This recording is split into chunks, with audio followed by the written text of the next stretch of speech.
Meu irmão, minha irmã, paz e bem para você. Hoje, segunda-feira, 14 de dezembro. Então, a você o nosso desejo de que o seu dia seja abençoado com a graça de Deus, as luzes do Espírito Santo e a companhia maternal de Nossa Senhora Aparecida, padroeira do Brasil, padroeira da nossa paróquia. Hoje, dia 14, é dia do engenheiro de pesca, dia do Ministério Público Federal e dia nacional da ópera. Também na data de hoje, é em 1930. Então, hoje completa 90 anos da vitória nazista nas eleições alemãs, quando o Partido Nazista aumentou o número de assentos de 12 para 107. E também hoje é dia de São João da Cruz. Então, um grande santo místico que você pode depois procurar a história, e eu aconselho que assim o faça, para conhecer um pouco melhor deste grande santo da igreja e, portanto, riqueza que nos ajuda a viver como bons e verdadeiros cristãos. Lembrando a você que hoje, na nossa comunidade paroquial, às 19 horas, temos o texto das mulheres na Igreja Matriz. Você, mulher da nossa comunidade paroquial, venha rezar o texto às 19 horas. E eu peço que você deixe o seu comentário, divulgue este áudio, deixe aí o seu joinha, se inscreva no canal se ainda não é inscrito, se já é, motive outras pessoas para a gente crescer enquanto canal de evangelização. E o evangelho de hoje é de São Mateus, capítulo 21, versículo 23 ao 27, que diz: Naquele tempo, Jesus voltou ao templo. Enquanto ensinava, os sumos sacerdotes e os anciãos do povo aproximaram-se dele e perguntaram: Com que autoridade fazem estas coisas? Quem te deu tal autoridade? Jesus respondeu-lhes: Também eu vos farei uma pergunta. Se vós me responderdes, também eu vos direi com que autoridade faço estas coisas. De onde vem o batismo de João? Do céu ou dos homens? Eles refletiram entre si. Se dissessem do céu, ele nos dirá: Por que não acreditas nele? Se dissermos dos homens, temos medo do povo, pois todos têm João Batista na conta de profeta. Eles então responderam a Jesus dizendo: Não sabemos. Ao que Jesus também respondeu: Eu também não vos direi com que autoridade faço estas coisas. Palavra da salvação, glória a vós, Senhor.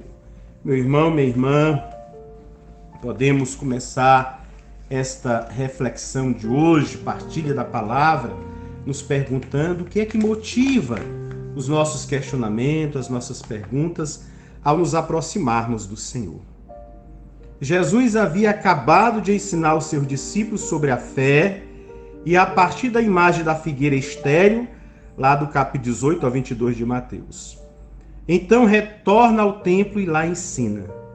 O texto não responde às palavras do ensinamento de Jesus, mas podemos imaginar mais uma ação profética na qual, com suas palavras, anuncia a boa notícia de Deus ao povo. Esta ação, como a do dia anterior, provoca a relação das autoridades, chefe dos sacerdotes e anciãos, se dirigem a ele procurando saber com que autoridade ele faz isso. Eles, que haviam construído o templo, sentem-se donos dele, não querem admitir que alguém, vindo de fora, ouse colocar em risco o seu poder. Agora Jesus, com a mesma palavra profética que anunciou o reino com autoridade, cala a voz falsa das falsas autoridades. Por isso, voltou ao templo. No dia anterior, Jesus havia feito a sua entrada em Jerusalém. Não como rei, com poder e ostentação, mas montado no jumentinho. Jesus entrou de forma simples como os pobres e foi aclamado como profeta pelas multidões. Mateus 21:11 mostra isso. Seu encanto junto ao povo era inconfundível e certamente isso preocupava as classes que tinham mais poder em Jerusalém. Esta preocupação se acentua porque no templo, diante do abuso e do comércio, Jesus agiu com autoridade. depois de passar a noite em Betânia, retorna agora para ensinar, profetizar e anunciar. Os sumos sacerdotes eram os donos do sacerdócio do templo.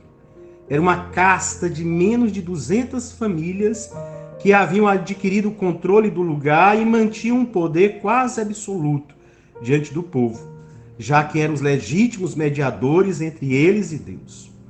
O segundo grupo representa os anciãos do povo, a elite econômica e intelectual. O sinédrio, que será responsável pela morte de Jesus, era composto por um terço de anciãos, que não eram necessariamente os mais idosos. Os dois grupos julgam ter toda a autoridade sobre a população e não admitem que alguém vindo de fora haja dentro do seu território. Desde o início da sua pregação, o povo já havia reconhecido que Jesus ensinava com autoridade. Mateus 7, 29 nos diz isso, Marcos 1, o versículo 22 e 27, Lucas capítulo 4, versículo 32 e 36. Ao contrário, os responsáveis pelo templo não reconhecem a autoridade de Jesus, pois eles se julgam verdadeiras autoridades que haviam sido instituídas pelo próprio Deus. Não escutam e não acolhem as palavras de Jesus. Afinal, em nome de quem atuam, se os representantes oficiais de Deus são os sumos sacerdotes e anciãos? Diante da pergunta do chefe dos sacerdotes e dos anciãos, Jesus responde com uma pergunta. Esta era uma técnica rabínica, responder a uma pergunta com outra pergunta. Há inclusive uma anedota que diz que certa vez perguntaram a um judeu: por que vocês judeus respondem sempre a uma pergunta com outra pergunta? E este respondeu: e por que não pode ser assim? A capacidade de fazer boas perguntas é o melhor argumento, já ensina a filosofia. Com a sabedoria dos seus antepassados, Jesus ensina de maneira simples aos simples, de maneira sábia aos seus adversários. A pergunta de Jesus é sobre o batismo de João. Aparentemente, parece que Jesus fugiu totalmente do assunto, mas não é.